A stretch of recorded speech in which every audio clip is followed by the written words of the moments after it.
लोकशाहीचा बुलंद आवाज, रिपब्लिकन वार्ता महाराष्ट्र। नाशिक मर्चंट कोऑपरेटिव्ह बँकेच्या स्मॉल फायनान्स बँकेला मंजुरी। 65व्या सर्वसाधारण सभेत मोठ्या गोंधळानंतर अखेर स्मॉल फायनान्स बँकेच्या प्रस्तावाला मंजुरी। नाशिक मर्चंट कोऑपरेटिव्ह नामको बँकेच्या 65व्या सर्वसाधारण सभेत मोठ्या गोंधळानंतर अखेर स्मॉल फायनान्स बँकेच्या प्रस्तावाला मंजुरी देण्यात आली। अध्यक्ष हेमंत धात्रक यांनी आवाजी मतदानाद्वारे प्रस्ताव बहुमताने मंजूर झाल्याचे जाहीर केलं। मात्र संचालक गजानन शेलार यांनी प्रतिसभा घेऊन हा विषय मंजूर नसल्याचा दावा केला आहे। साधारण 65 वर्षापूर्वी गोरगरीब व मध्यमवर्गीय व्यापाऱ्यांना सोपे अर्थसहाय्य उपलब्ध व्हावे या उद्देशाने बँकेची स्थापना झाली होती। दादासाहेब पोतनीस, वैशंपायन आणि औरंगाबादकर यांच्या प्रयत्नातून आज नामको बँक वटवृक्षासारखी विस्तारली आहे। 20 सप्टेंबर रोजी झालेल्या सभेत इतर महत्त्वाचे निर्णय घेण्यात आले। त्यामध्ये प्रामुख्याने 2 लाख सभासदांना 15% लाभांश द्यावा, महाराष्ट्रातील तसेच बाहेरील सहकारी बँकांचे नामकोत विलगीकरण करावे, थकीत कर्ज वसुलीसाठी एक रकमी परतफेड योजना, संचालक व नातेवाईकांना दिलेल्या कर्जाची व खर्चाची नोंद ठेवण्यात यावी। यावेळी किरकोळ विरोध वगळता सर्वच विषय एकमताने पारित झाले। या सभेला उपाध्यक्ष सुभाष नहार, वसंत गीते, विजय साने, सोनलाल भंडारे, शीतल भट्टड, गणेश गीते, रंजन ठाकरे, तानाजी जायभाये, आकाश छाजेड, नरेंद्र पवार, प्रकाश दायमा, भानुदास चौधरी यांच्यासह संचालक मंडळ, सभासद व कर्मचारी मोठ्या संख्येने उपस्थित होते।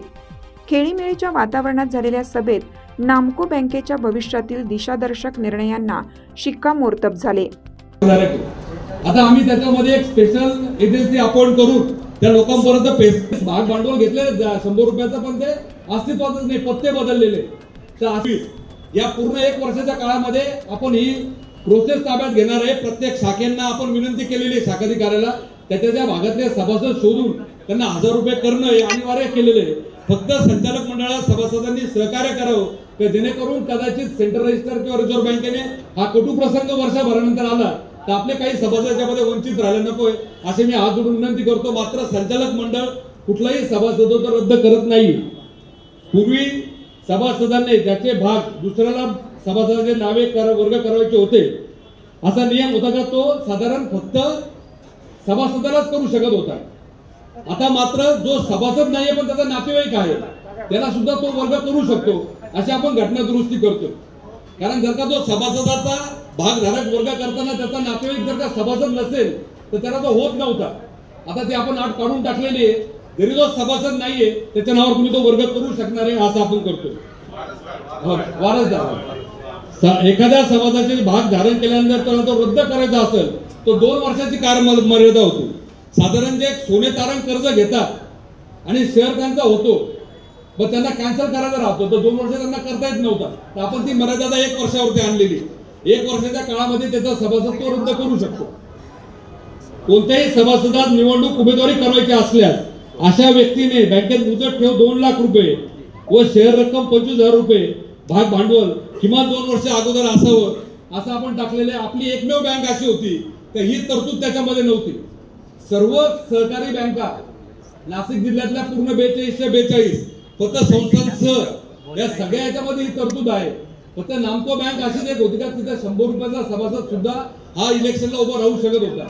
दुर्दैवाने मागच्या निवडणुकीच्या काळामध्ये कोणाचा लोकशाही मार्गाचा हक्क आपल्याला हिरवून घ्यायचा नाहीये, पण साधारण आपण सगळ्यांनी बघितलं साधारण 3-4 सभासद हे निवडणुकीला उभे राहिले आणि 2.25 ते 2.5 कोटी रुपये हा खर्च हा बँकेला आलेला आहे। जास्ती सगळ्यांना अपील झाली असती की आपले 2,02,000 सभासद आहेत आणि अजूनही कोरम 30च आहे। मला वाटतं की कोर्ट नियम मध्ये ह्या दुरुस्तीची व्हायला पाहिजे की किमान काहीतरी 1000 लोक आपल्याकडे आले पाहिजे आणि आपल्याकडे इतर मंडळातील स्टँडर्ड आहे त्याच्यामध्ये। हे बघा आपण 30 वरती कधी सभा सुरू केलेली नाहीये, आपण 100-200 सभासद झाल्यानंतर सुरू करतो। 1000-2000 सभासद कुठल्याही सर्वसाधारण सभेला येत नाही। किमान काही गेल्या 50-60 वर्षाचा आपला अनुभव आहे, फार फार त्याचा तो नियम होता त्यामुळे तो 30 आलेला आहे। आता त्याच्या 100 टाकू आपण, किमान 200-300 तरी टाकावा, कारण जेणेकरून ना आपले सभासद येतील या सभेमध्ये संमलित होतील। त्यांच्याशी ज्यावेळेस चर्चा केली तर त्यांना याचा काडीचाही गंध नव्हता। जर हीच प्रशासन आणि संचालक हे जर तयार झालेले नसतील तर तुम्ही एवढा मोठा डोलारा कसा उभा करणार आहात, हा माझ्या डोळ्यासमोर प्रश्न आहे. दुसरी गोष्ट अशी, आपण म्हणतात सहकारामुळे नियम जास्त कडक झाले असतील, कारण की पूर्वीचे अनुभव रिझर्व्ह बँकेकडे आहेत. रिझर्व्ह बँकेकडे अनेक शास्त्रज्ञ, अर्थशास्त्रज्ञ काम करतात आणि त्यांनी सर्वसाधारण चांगला विचार करूनच ते नियम बनवलेले असतील. तसेच सहकार खातं हे भारताचे अमित शहा जे गृहमंत्री आहेत त्यांच्याकडे आहे. सहकार खातं गृहमंत्र्यांकडे का दिलं असेल याचा सुद्धा तुम्ही विचार करणं गरजेचं आहे. कारण याच्यामधले जे लूपहोल्स आहेत ते लूपहोल्स रिव्हर करून नवीन नियम त्यांनी तयार केलेले आहेत. ते नियम आपल्याला फॉलो करायचे असतील तर तुम्हाला याच्यात RBI रूल्स आणि कोऑपरेटिव्ह रूल्स हे फॉलो करावेच लागतील. पळवाटे शोधण्यासाठी हाच एक मार्ग आहे का? नाही. तर फक्त प्रायव्हेट फायनान्स बँक झाली पाहिजे असं नव्हे.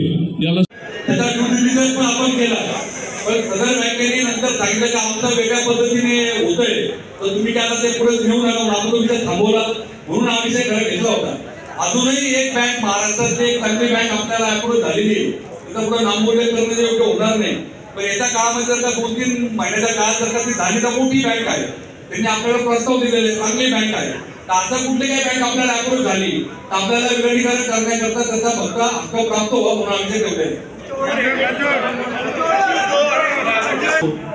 आणि मंजूर करायला त्यातली बँक घेऊ नये ज्या बँकेचा या बँकेला फायदा होईल. निगेटिव्ह खुलाशी मंजूर नाही केला, मान्यता देणे व सदर प्रक्रिया सुलभतेने होणे कामी संचालक मंडळात आवश्यक ते पावले उचलणे यासाठी अधिकार देणे. या विषयामध्ये मी संचालक मंडळाची भूमिका पहिली आपल्यासमोर विशद करतो. अतिशय महत्वाचा विषय आहे. पुन्हा विनंती करतो, या विषयामध्ये ज्या सभासदांना आपली मतं मांडायची आहे त्या सभासदांना मतं पूर्णपणे मांडून द्यावी.